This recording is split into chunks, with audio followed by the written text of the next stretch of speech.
پاکستان تحریک انصاف کے رہنما شیر افضل مروت نے سائفر کیس میں منگل تک اچھی خبر ملنے کی پیشگوئی کر دی۔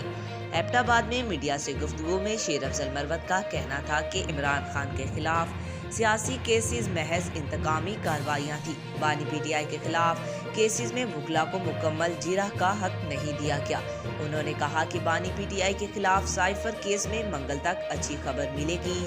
ان کا کہنا تھا کہ مینڈیٹ چوری ریکوری کے لیے پلان مرتب کر لیا ہے اور 30 مارچ سے آغاز کریں گے، جبکہ مشتاق احمد غنی کی کابینہ میں شمولیت کے لیے بانی پی ٹی آئی سے بات کروں گا۔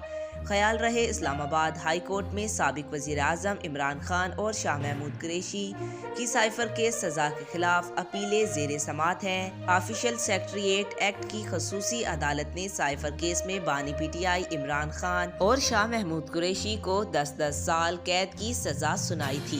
آج تک کے لیے اتنا ہی۔ مزید ایسی معلوماتی ویڈیو دیکھنے کے لیے ہمارے چینل کو سبسکرائب کریں۔